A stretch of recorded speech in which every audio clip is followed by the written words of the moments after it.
Okay, this episode is going to be a little bit different. So welcome back to Lux Unfiltered. I'm Lux. This is not going to be a list of hacks or a 3-step method to fix your life. It's more of a conversation, I guess, or a reflection, really, about why and even when you know what you want, even when you can see the version of you who has it all figured out, something still holds you back. And spoiler, it's not just burnout or executive dysfunction or even your attachment style. It's deeper, it's quieter, and it's sneakier. I've been sitting with this for a while, like properly chewing over it in therapy, journaling, meditating, whisper arguing with my ChatGPT like it's a digital bestie / coach / co-conspirator / robot that will end the world. And what I've realized is this: I've been solving the wrong problem. And maybe you have too. So in this episode, I want to talk you through what I thought was holding me back and what's actually going on underneath. We're going to talk about Lux 3.0 because I'm turning 34 soon and they deserve their flowers. And now the scariest thing is not failing, it's becoming who you actually are. You ready? Let's go. So, what is it that I thought my problem was? Here's where I started because I felt stuck. Not in a dramatic, I hate my life kind of way, but more in a low-grade hum of frustration that couldn't be shaken. I had the vision. I knew what I wanted. I'd done the Pinterest boards. I have a Notion template full of stuff. I knew how many grams of protein I should be eating and what successful people do when they wake up. I knew my dream self. I am my dream self in a lot of ways. And still, I wasn't quite there. And if you're nodding along thinking, yes, same, deeply same, then maybe you've told yourself some of the same things I have. For example, I'm just burnt out. And honestly, I am. There's a tiredness that sits deep in my bones and that sometimes I mistake for laziness, for not wanting it badly enough. But I know that's not true. I want it so bad it hurts, and I've wanted it for years. The exhaustion isn't from the lack of motivation, it's from constantly trying to be better while dragging a weight of these old stories behind me. That's not lazy, that's survival mode. It's not my ADHD, it's my executive dysfunction. Also true, I have ADHD and PDA, which means that some days brushing my teeth and answering a text feel like Olympic level tasks. Even when I know something is good for me, even when I want to do it, my brain sometimes rebels. And I've spent so much of my time beating myself up for being inconsistent, for self-sabotaging, for being flaky. But what if inconsistency isn't the problem? What if inconsistency is the result of trying to operate like a machine when you're a very soft, very sensitive, emotional little bean? It's the shame, the core beliefs, the I'm not good enough. I carry that too. The weight of not being enough or being too much, of being wrong, of being behind. It lives in the back of my head like a shitty little narrator who loves to pipe up when I'm doing well. Are you sure you deserve this? What if they find out you're a fraud? Shouldn't we be further along by now? And for a while, I thought if I could just clear the shame, everything else would fall into place. But I'm healing shame. And it's not really a to-do list. It's like a relationship. It's trust and time. And it's not the whole picture. So what's really going on? It kind of hit me like a cold splash of water to the face. All of these problems were surface level. They're symptoms. They're smoke. The real fire is underneath. It's the fear of becoming. I'm afraid of failure, and I'm even more afraid of success. Let me say that again. I am not just afraid of failing. I am terrified of what will happen if I succeed. Because success isn't just a result, it's an identity shift. It's letting go of who I have always been, the fixer, the underdog, the scrappy, always hustling version of myself who's made their life based on the praise of surviving, not just thriving. If I become Lux 3.4, The version of me who's regulated and grounded and well rested and expansive? What happens to the part of me that was built around needing to prove something? What happens if people expect more from me? What if I become visible and I can't keep up? It's safer to hover in the middle, to stay in the in between, wanting but not quite going for it, planning but not really leaping. That in between is comfortable. It's a kind of misery, I guess. And I know I'm not alone in that. So I do a lot of shadow work. And I ask myself things like, what part of you is comfortable in the in between? What does not fully go? What does not fully going for it protect you from? Because my trauma and conditioning still whisper to me. I want to say this clearly. I don't believe you can think your way out of trauma. You can't manifest your way out of a poor nervous system. You can notice when your old stories and your narratives are still in your life, though. Mine say things like this. You have to earn everything, especially rest. Don't rely on anyone. Help always has a cost. Don't ask for too much. People leave when you're inconvenient. Be useful or be forgotten. These stories were written in homes where I learned safety meant being quiet, being helpful, being perfect. These stories were reinforced in friendships where I gave everything and was still left. They were echoed in every rejection that made me feel like it was my fault for being too emotional, too much work.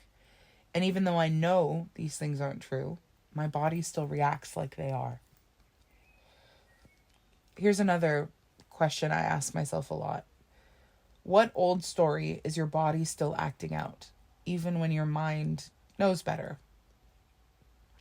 I still tie my worth to external validation, even though I try my damn hardest not to. That's really hard to admit out loud, but it's true.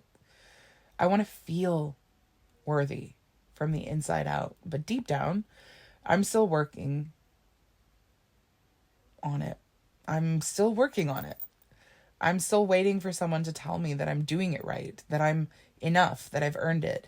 And I think that's something that neurodivergent people go through a lot because we feel different all the time. And so needing to be echoed and validated is kind of natural. It just means that we're fitting in. And I see it in the way I over-explain myself in messages. I see it in how I hustle to make it up to people when I've done nothing wrong. I see it in how I still feel like I need to prove that my rest was deserved. Lux 3.4 doesn't do that. She wakes up slow, makes her coffee, cuddles the dog, and takes her meds and lets the world wait for a second. She doesn't chase, she attracts. She chooses. She doesn't beg, she receives. And I'm getting there, but I'm not quite there yet. And that's okay. Here's another question I ask myself a lot. Where do you still feel like you have to earn your worth? What would it look like to you if you gave it to yourself instead? Vulnerability is still fucking hard. Being seen is scary. Here's the paradox, right? I'm incredibly visible online. I talk about my healing. I share deep truths. I write blogs. I make content. I show up. I'm on stage. But even then, I choose how I'm seen. I show what I've already processed. I don't always share the messy middle while I'm in it. Because the messy middle feels raw. It feels risky. And it feels like someone could be misunderstood and weaponize my vulnerability. And that fear makes me want to wait until I've got it all figured out. But if I do that, I'm only ever showing you my past self, not the one that I'm actively becoming. So here's me, mid-becoming, telling you, I am scared. I'm tired, but I'm still here doing it. What parts of you are still hidden? What would happen if someone saw that version of you and didn't flinch? Here's the realization I've had recently. These blocks aren't flaws. They're protection. I want you to really hear this. You are not broken. You're not behind. You are not lazy. You are not self-sabotaging for fun. You are protecting yourself from pain, from loss, from disappointment, from change. And protection is love, even if it's misdirected. So before we dive into how to get to the next version of yourself, Lux 3.0 or whatever we want to call her, I want you to pause and offer gratitude to the version of yourself that kept you alive this long, and long enough to even imagine what thriving could look like. You don't need to fight her. You don't need to thank her. You just need to gently let her rest. Here's where it gets weird, though. I realized that I'm already living parts of Lux 3.4 because I'm turning 34 soon, and the next version of me deserves this update. So Lux 3.4 is also me now, but she's also me next. She's the me that sleeps without guilt, that takes her meds, that stretches instead of doom scrolling, that accepts help, that doesn't reject hugs because they're a great healing tool, that rearranges her flat based on what she wants and not what she thinks a real adult's home should look like. She's there. She's in there. I get little glimpses of her all the time now. In the way that I can speak up without apologizing, in the way that no is a complete sentence, in a way that I let someone make me tea and don't immediately try to wash the cup as a thank you. In a way that I say, I don't have the capacity to talk right now without spiraling into guilt. And it's beautiful and freeing and terrifying. Here's something no one really talks about when you start to feel better and get better. Like, what the fuck do I do now? Like, what do you do when the thing you've been fighting so hard just starts happening? When the chaos dies down and the urgency lifts and your life that you dreamed of starts becoming your Tuesday. There's a fear that creeps in. What's next? Panic. And the voice that says, if you're not actively suffering or striving, who even are you? And that's where I've been sitting lately, with the realization that the life I've built, the schedule I set up, the space I live in, the people I surround myself with, is actually working. So now I'm learning to sit in it, to let the moment breathe, to not rush into the next business idea or chase a bigger goal or fix someone else's problem just so I can feel needed again. Because sometimes not fixing is the healing. Sometimes the work isn't in the doing, it's in the being. So what does emotional safety look like now? For me, emotional safety right now looks like people who communicate clearly. Texts that say, I'm thinking of you, no pressure to reply. Friends who let me be messy without rushing to fix it. Routines that are flexible but reliable, like my meds, still not there yet. My slow mornings, my playlist for when I need to cry or feel like a main character in the rain.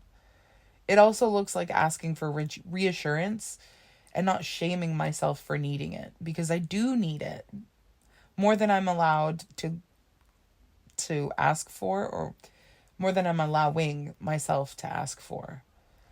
And guess what? It doesn't make me weak. It makes me honest. And I've started asking for help in ways that feel safe, which brings me to receiving my final boss, my BBEG.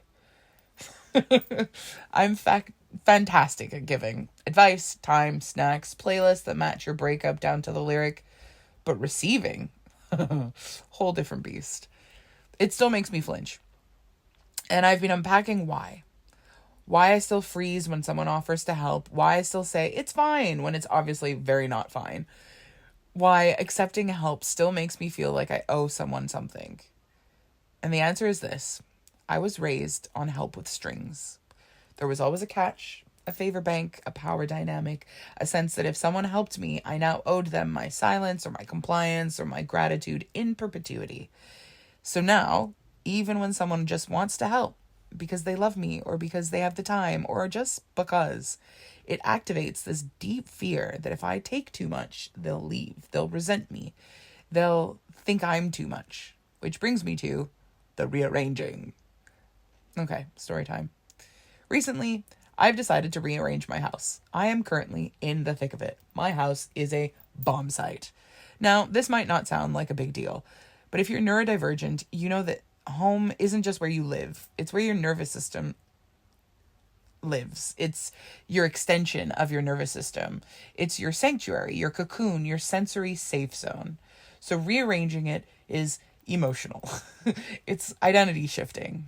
Anyway, I mentioned it to a friend and I said that I wanted to move stuff around and make the space work better for how I live now, not how I used to. And he immediately offered to help. My first instinct was to say no, or say, you don't really have to help. You can just exist in the space while I do it. Classic. But he gently pushed. He said, hey, you deserve help and I want to help. And that moment cracked me open because he didn't offer it out of pity. He offered it out of love. No strings, no scoreboard. And it still made me feel uncomfortable. But I let him help. I will let him help. I'm going to let him help. And I'm going to let him support me and let myself be supported. I didn't die. The world's not going to end. And I didn't suddenly have to become weak or unlovable. If anything, it's going to feel safer. Which, is not something I'm used to.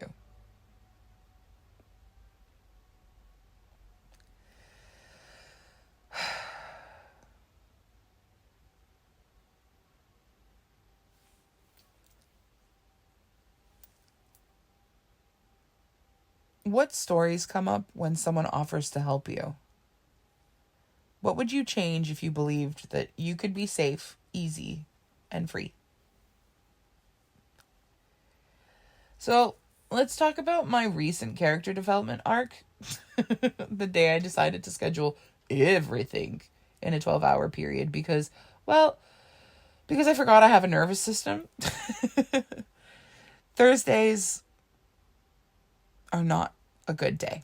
Well, they are a good day because I work on a Thursday night and I have bandioki and I have to deal with lots of drunk people being silly. But that Thursday started with a 5-hour hair appointment. Now, my hairdresser is a literal angel. Shout out to you, Allison. She knows I get overstimulated. She explains every step. She lets me hide in a quiet room. She makes it as bearable as possible. But it's still 5 hours of noise, smells, lights, touch, sitting still, and I don't care how kind the hairdresser is. By hour 4, my brain starts sending SOS signals like I'm being interrogated by the light bulbs. And then after that, I had my nails done, which is another thing that I hate doing, despite loving how my nails look. I love Suze. She's a fucking legend. But having your fingertips buffed and filed while you're already overstimulated is like having a pleasant chat while someone is tasing your nerves every 5 minutes. And then, because I'm an idiot with access to a calendar, I had bandioki that night because it's Thursday. Of course it's Thursday. If you've ever been to one of our bandioki nights, imagine karaoke but with a live pop punk band, plus screaming and dancing and drunk people and loud monitors and everyone in my face performing for hours on end. It is sensory carnage. But that was my Thursday. By 9 p.m., before the gig started, I was hollow. I wasn't even masking. I was just staring into the middle distance, hoping someone would teleport me home. I couldn't regulate. I wasn't present. I felt like I was letting my band down. I got stuck in this spiral of, they must be so fucking annoyed with me. Even though no one said anything. I knew that wasn't true. And that's the tricky part about spirals, right? They don't care if it's true. Old me would have berated myself for days, would have cried in a bath, written an apology message, and even self-sabotaged something just to match how bad I felt. But now I said this. Okay, We didn't plan that very well. This wasn't our finest hour, but we're going to rest. And so I did. I canceled everything on Friday. I slept. I fed my pets.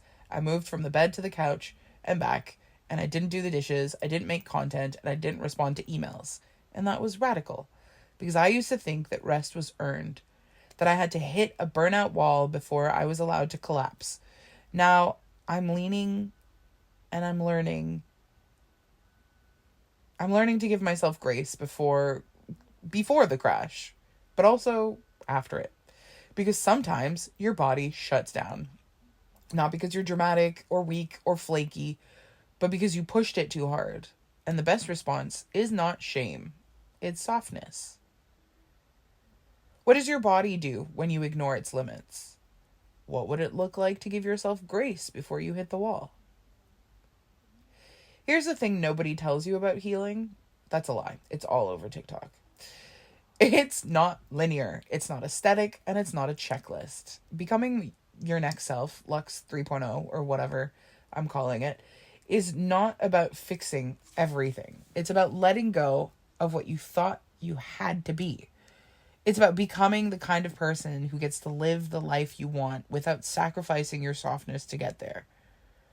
So let's talk about what that actually looks like day to day. Small is not a flaw, it's a strategy. The biggest shift I've made lately is this. I stopped trying to level up, and I'm starting to try to slow down. Because Lux 3.0 is not rushing, it's not spiraling, it's not sprinting towards goals that weren't theirs in the first place. They're taking small, consistent, messy little steps, ones that actually fit the life that they're building. And when perfectionism rears its head, because of course it will, I'm a Virgo, when I want to do the full Notion rebrand, the 10,000 steps, the inbox zero, the flawless skincare routine, I pause and I ask myself, what is enough for today? Now, that's not impressive and it's not what's productive, but it's enough. That's how we build trust with ourselves. Not with extreme overhauls, but with quiet consistency. So if you're like me and your energy fluctuates wildly and sometimes unpredictably, you need a nervous system and a system for your nervous system that doesn't shame you for being inconsistent. Enter the menu method. Here's how it works. You don't have to create one big to-do list. You build a menu. A sensory-informed, spoons-based, tiered menu. For example, on your low-energy days, this is what it looks like. You're in shutdown mode, perhaps, when we're doing this. You drink water, you reheat leftovers, a ready meal, some takeout. You text one safe person, an emoji. You sit in sunlight for 5 minutes. You cuddle your pet if they're into it. On a medium day, you could reply to a friend's message, sort laundry into piles. You don't have to do it yet. Wash your face with cold water. Do one admin task that you've been avoiding. And make a to-do list for future you. On high energy days, you could batch create content. You could rearrange furniture. You could deep clean the bathroom like you're mad at it. You could have that hard conversation you've been putting off. Or you can write the vision plan for Lux 3.5. And the trick is, you don't have to shame yourself for being in any of those categories. Your energy isn't a moral issue. It's just data. When you honor your energy, you build momentum over time. That's how growth becomes sustainable. Because remember, if you give 1% and that's all you have to give, then you have given 100% of what you had to give. And that is wonderful. Here's what I've learned the hard way. Success doesn't always feel how you expect it to. Sometimes it feels like grief. Sometimes it feels like fear. Sometimes it feels like restlessness because the part of you that only knew how to hustle doesn't know how to just be. So if you're doing the internal work right now, grieving your old selves, unlearning shame, redefining what success even means, I want you to know this is the real work. You are not behind. You are becoming. So here's a few shadow work prompts for you. What do I believe I have to sacrifice to get what I want? What version of myself am I afraid to let go of, and why? Who do I become when no one else is watching? What would I do differently if I already believed I was enough? You don't need to answer these today. You don't even need to journal them in a productivity monk type way. Just let them simmer. Let them sit in your body like a warm bath. These insights will come when they're ready. Lux 3.0 isn't really a costume. She's not a persona or a social media aesthetic. She's the version of me that lets things be messy and soft and slow. She rests. She trusts. She receives.